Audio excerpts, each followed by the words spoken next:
Am I the a-hole for leaving my daughter and grandkids very little as an inheritance in my will?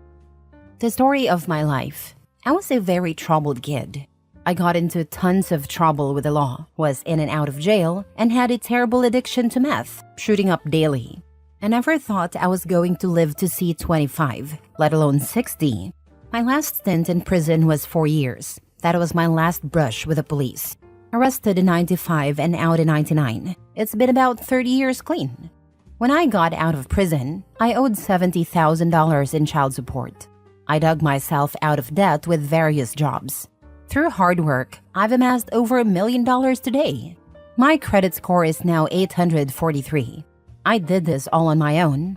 I busted my butt, going from shoveling dirt and mud under crawl spaces to running the insulation portion of 60-story high-rises with 7 to 10 guys working under me. I'm now disabled from an accident at work, and I'm in the process of starting a nonprofit that trains the neurodivergent to gain work experience. My second daughter today is neurodivergent. Rewind to about 1990. I had a child with a woman I thought I loved. This was at the height of my addiction. I knew we weren't ready for a child, and I relayed that. To me, this was a discussion, but it clearly meant more to her because she just left me and was gone. She didn't involve me in the birth. Maybe 2 years later, I had moved to the Northwest, and I found out she had moved to Florida to have the baby. We originally lived in New York. I got a letter saying I owed child support. My first child's name is Amy. When I got out of prison, I came back to New York and really tried to make up for lost time. At first, Amy seemed interested in getting to know me, but over time, I believe her mother poisoned her against me because of how much fun she saw me having with Amy. Over time, she became very angry and hurtful, going out of her way to be intentionally mean. I've spent the last 25 years trying to make amends, but nothing I do seems to work. For example, at one point her mother said, "I can't handle her. You have to take her." So I took her in. She was about 15, even though I was barely able to take care of myself. She was so hard on me. One day during an argument, she said, "It doesn't matter because I'm going back with my mom anyway." I said, "No, you're living with me now." But her mother filed paperwork again and took her back. We rarely talked after that. When I did talk to her now and then, she would only ask for money. $500 here, $1,000 there. Until one day I blew up and said she couldn't use me like that. She blew up back at me, slammed the phone down, and didn't hear from her for about 10 years. I was tired of trying to force a relationship she clearly didn't want. I figured she'd call when she was ready. In 2012, I had my second daughter. I swore I was going to do this one right, and I have. She's growing up right. She's growing up wonderful. Then out of the blue, Amy calls me back. I'm 60 now, and says she wants a relationship. She wants to get to know the grandkids I've never met. We talked every day for about 3 weeks, and everything seemed fine. Then she just stopped talking. I sent her gifts for her birthday. I sent the kids hundreds worth of gifts for Christmas. No response. I haven't talked to her at any length in 5 months. Yes, I've called her, and she says, "Oh, I'm just so busy these days, but I really enjoy our talks." I feel like she's doing it again, possibly because she knows I'm older, knows I got hurt and I'm disabled, and wants to remind me that she's still in my life without doing the work of actually being in my life, hoping for some inheritance. The question is, am I overreacting? Overthinking? When I question her and she says she's just really busy, I think in this day and age, we have cell phones in our hips even when we go to the bathroom. If you can't send a text every now and then, especially when someone sends you a massive number of gifts for Christmas and birthdays, what you're really saying is, you're not that important to me. Regardless of our relationship, she has involved the grandkids now, and they shouldn't suffer, even if I don't ever get to talk to them or get a thank you. I know I screwed up. I screwed up her life. I've really tried to make amends. I have so much to offer her today. Her mother didn't involve me in the birth, and I was fully paralyzed by addiction, living on the streets and shooting up in alleyways. I had no control over my addiction. I realized this is not an excuse. I can't change the past, but I'm trying to make up for it. What more can I do? She's put me in a difficult place with the grandkids. My therapist says to just be happy with whatever I get from her, and that when she's ready, she'll contact me. I send gifts and I don't even get a thank you. It's not that I don't plan on leaving her anything, but I think $10,000 each between her and the grandkids, $30,000 total, should be enough. Unless she really wants to involve me in her life and call me more than once every 6 months. Do I really have a right to expect some kind of relationship with her? She contacted me. She said she wanted a relationship. We talked for 3 weeks. Nothing happened on my end that I can see would have annoyed her enough to stop talking. And when I do talk to her, she says, No, everything's fine. I'm just really busy. Am I overreacting? Would you leave more as an inheritance? The thing I think about a lot is, yes, I hurt you. Yes, you have a right to be angry over it. But I never did anything to intentionally hurt you. She has gone out of her way to hurt me emotionally and to use me for money when she needs it. And every time I leave her, is that much less my other daughter will end up with.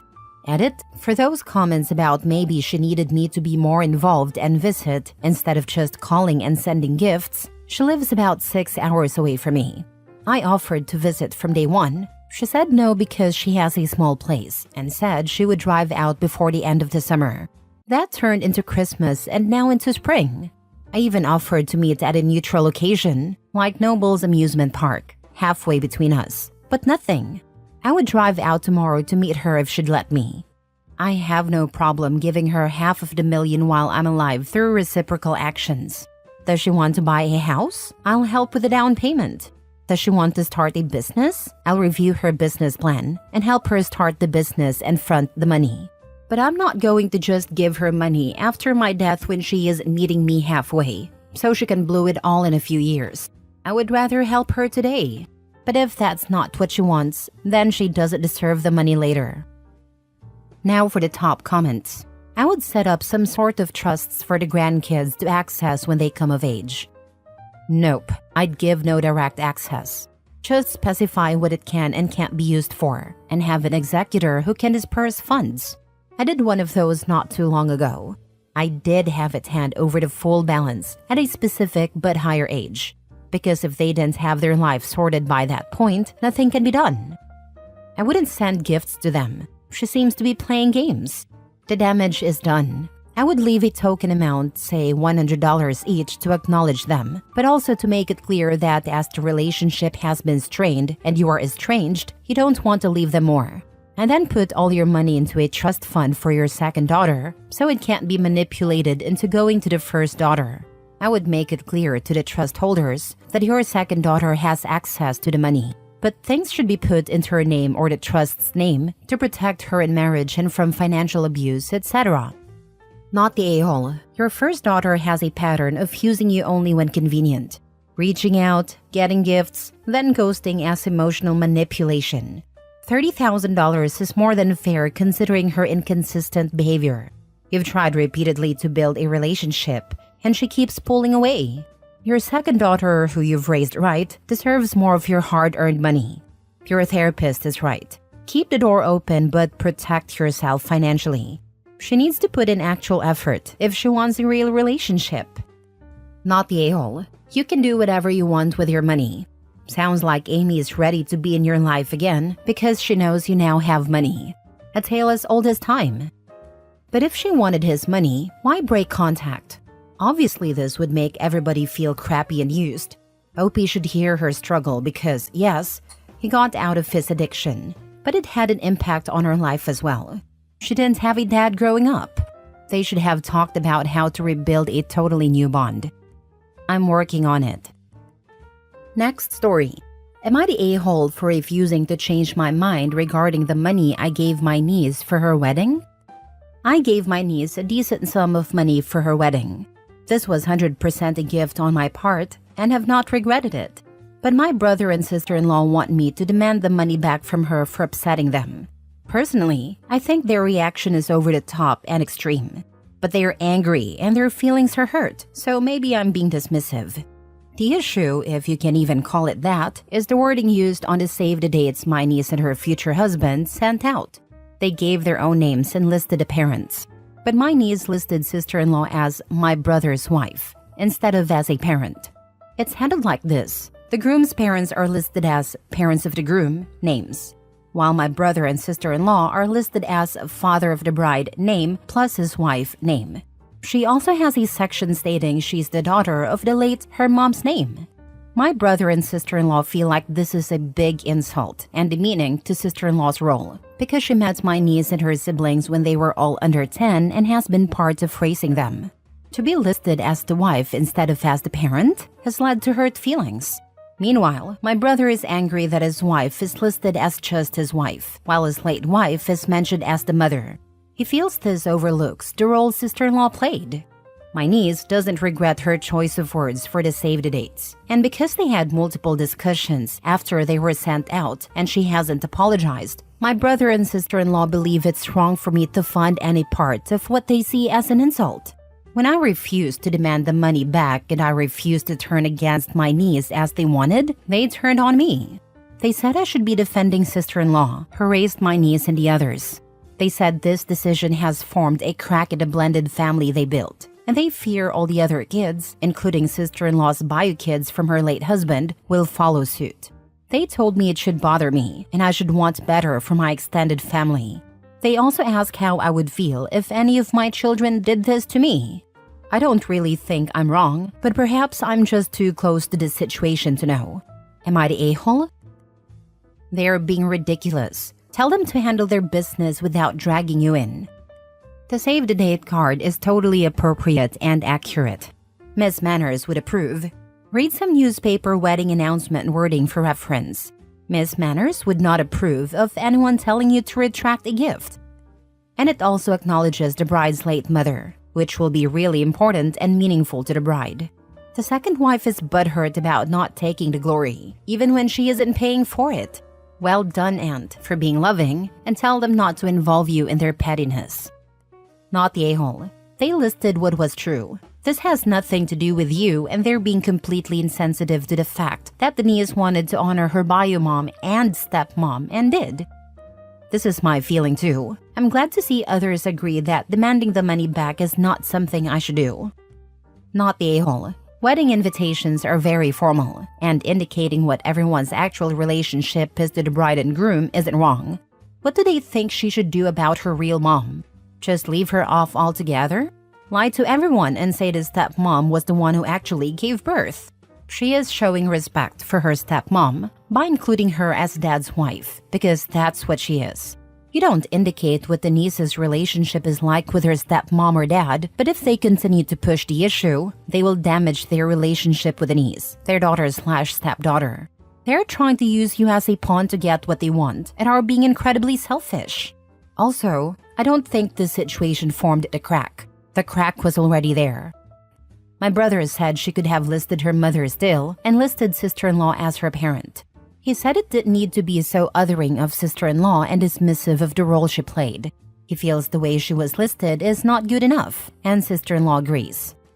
Just because step-parents play a role doesn't mean they're accepted as a parent in a child's eyes. I hate when people call my stepmom my mom because she isn't. No one will ever take my mom's place.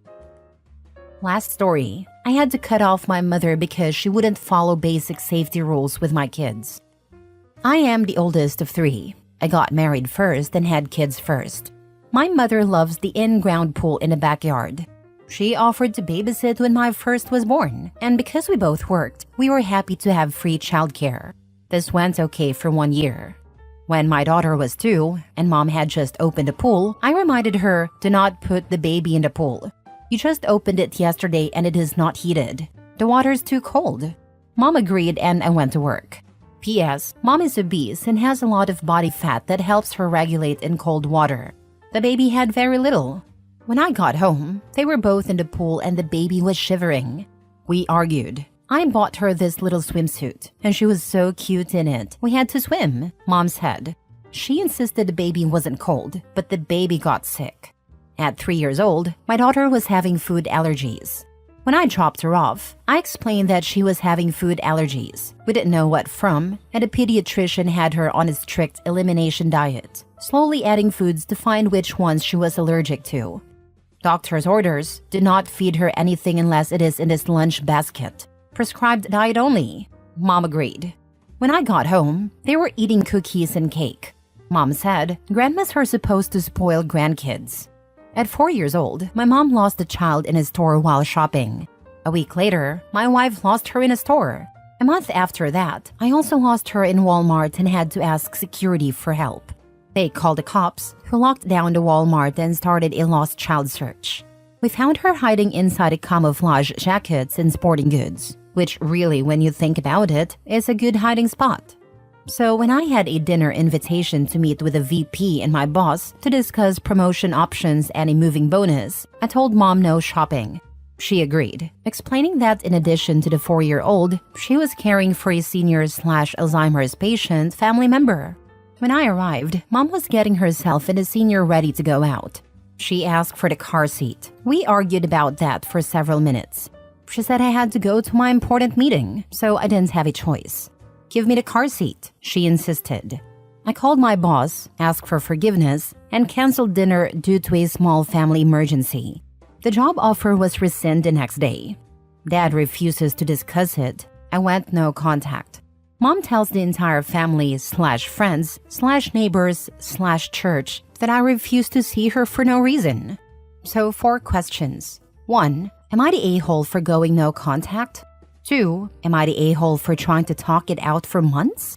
3. Am I the a-hole for keeping no contact unless she apologizes and promises to change her behavior? She pulled the same food stunt on my brother's kid and my sister's kids years later. 4. The 4-year-old daughter is now 17. I have 2 more kids that she has barely met. Am I the a-hole for keeping no contact unless Mom agrees to discuss her behavior, apologize, and change it? You know, if there was an Olympic sport for ignoring basic safety rules, your mom would be a gold medalist. 1 gold and 2 bronze. My siblings have not cut her off yet, but they limit how much freedom she has with them. She has retired from competition now and is coaching other entitled boomers into selfish heights and parenting lows. Not to seem obvious, but like, she breaks rules literally set by doctors because she doesn't care. I mean, the food allergy thing, I know it's probably unlikely, but she could kill your child. What's she going to say then? Well, grandparents are supposed to spoil grandchildren? Yes, they are, but not in a destructive manner. And she lies to your face about not going anywhere with your child, then throws you under the bus, potentially losing you an opportunity. Not to seem rude, but have you checked out the Raised by Narcissists subreddit? Not saying she is one, but so far the only thing that matters in her mind is what she wants.